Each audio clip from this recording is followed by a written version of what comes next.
जो बहुत ज़्यादा ओवर थिंकिंग करते हैं, बहुत ज़्यादा सोचते हैं, बहुत ज़्यादा तनाव में रहते हैं, उनके लिए ज्ञान मुद्रा बहुत ज़्यादा फायदेमंद। नमस्कार, मेरा नाम है बरखा। योगशाला में आप सबका स्वागत है।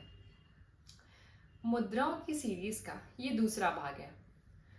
हमने पहले भाग में अपान मुद्रा और अपान वायु मुद्रा के बारे में बात किया था।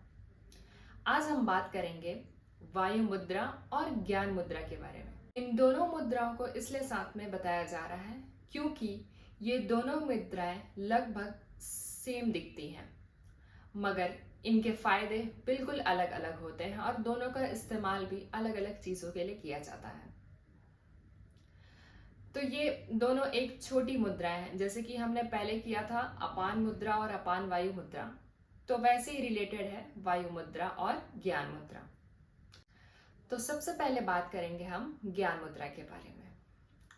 ज्ञान ज्ञान यानी कि मस्तिष्क।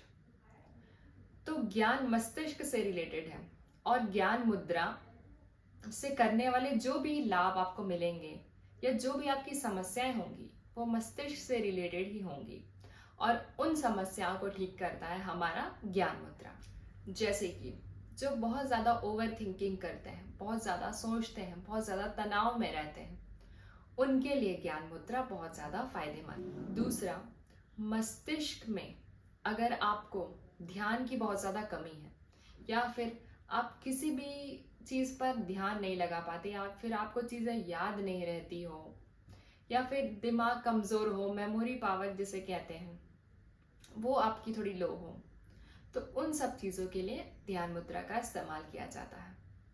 और अगर अध्यात्म की नज़र से देखा जाए तो जो लोग मेडिटेशन करते हैं, जो अपने मेडिटेशन की समय और ज़्यादा बढ़ाना चाहते हैं या जो मेडिटेशन को बिल्कुल सफलतापूर्वक अच्छी तरह ध्यान मग्न होकर करना चाहते हैं, उनके लिए ध्यान मुद्रा लगाकर बैठना काफ़ी ज़्यादा ज़रूरी है। दूसरा चीज़ ये कि जिनको नींद की भी समस्या होती है, दिमाग बहुत ज़्यादा चंचल होता है, वो लोग ध्यान मुद्रा का प्रयोग ज़रूर करें। तो अब बात करते हैं कि ध्यान मुद्रा लगाते कैसे हैं। ध्यान मुद्रा लगाने के लिए आपको ये दोनों उंगलियों का इस्तेमाल करना है। ध्यान रखें, जब भी आप ध्यान मुद्रा लगाएं तो दोनों ही उंगलियों की टिप को आपको टच कराना है, कुछ इस तरह। और इसी तरह बिल्कुल रिलैक्स पोजीशन में, हाथ सीधा ना रखें, हल्का सा कर्व करके रखें, टच कराएं और इस प्रकार बैठ जाए।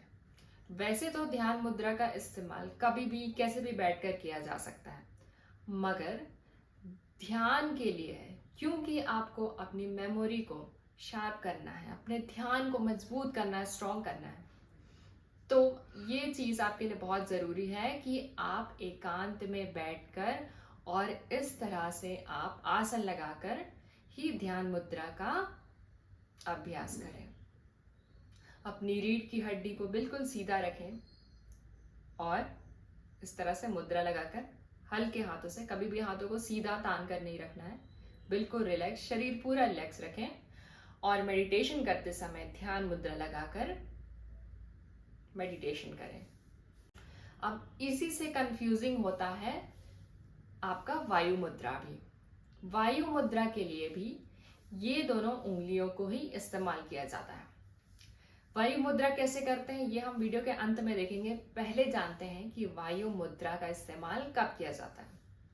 वायु से समझ आ रहा है कि शरीर में अगर वायु तत्व बढ़ जाता है या वायु बहुत ज्यादा बढ़ जाता है, जिसे गैस कहा जाता है नॉर्मल बोलचाल भाषा में, तो अगर किसी को गैस की समस्या है, जैसे कि पेट में बहुत ज्यादा गैस बनता है, उसके लिए आप वायु मुद्रा का प्रयोग करें।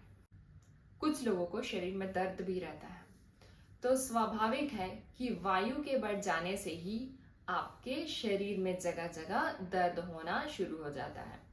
उस केस में भी हम वायु मुद्रा का प्रयोग जरूर करें। तो वायु मुद्रा का मिनिमम समय है, आप 15 मिनट कम से कम आप लगाएं। और वायु मुद्रा में पेट से संबंधित जितनी भी आपको समस्याएं हैं, जैसे कि अपच होता है या खाना ठीक से नहीं पचता, उस केस में भी आप वायु मुद्रा का इस्तेमाल जरूर करें अगर आपकी पाचन शक्ति कमजोर है। तो ये हो गया वायु मुद्रा। अब वायु मुद्रा कैसे करते हैं हमने सीखा था, ज्ञान मुद्रा। अब इसी को आप इस उंगली को, फोर फिंगर को अपने इस तरह से दबाकर अंगूठों से इसे कवर कर लें। इस प्रकार से हो गया आपका वायु मुद्रा। सेम अगर नहीं हो रही है तो इसे दबाकर अंगूठों के अंदर डालें और उंगलियों को हल्का रखते हुए ज्ञान मुद्रा का अभ्यास करें। तो जिस प्रकार ध्यान मुद्रा को हम इस आसन में बैठकर करते हैं, तो आप किसी भी आसन में बैठकर कर सकते हैं, चाहे आप सोफे में बैठकर या फिर कहीं आप गए हैं अपने खाली समय पे या कुछ और काम करते हुए भी आप वायु मुद्रा का इस्तेमाल कर सकते हैं। और वही ध्यान मुद्रा के लिए आपको ध्यान में रहना बहुत जरूरी है, शांत रहना जरूरी है, शरीर को सीधा रखना जरूरी। तो ये हो गया हमारा ध्यान मुद्रा और ये हो गया हमारा वायु मुद्रा। तो दोनों को कंफ्यूज ना करें, दोनों ही अलग अलग चीजों के लिए होती है। मुद्राओं से रिलेटेड एक बात आपको ध्यान में रखना बहुत जरूरी है कि आपको हर मुद्रा करने की जरूरत नहीं है। आप पहले अपने शरीर का परीक्षण करें कि मुझे किस प्रकार की समस्या ज्यादा है। जैसे कि अगर आपको दर्द ज्यादा है, आपका खाना नहीं पचता है या आपको गैस से संबंधित कोई परेशानी होती है, तो आप वायु मुद्रा या अपान वायु मुद्रा का इस्तेमाल कर सकते हैं इस प्रकार, जो कि पहले वीडियो में मैंने डिटेल में बताया। दूसरा, अगर आप ये सोचेंगे कि मैं 15 मिनट वायु मुद्रा लगा लेता हूँ, उसके बाद ध्यान मुद्रा लगा लेता हूँ, तो ऐसे करने से आपको फायदा कम मिलेगा और शरीर में इम्बैलेंस, जो तत्वों का इम्बैलेंस होगा वो भी बिगड़ सकता है।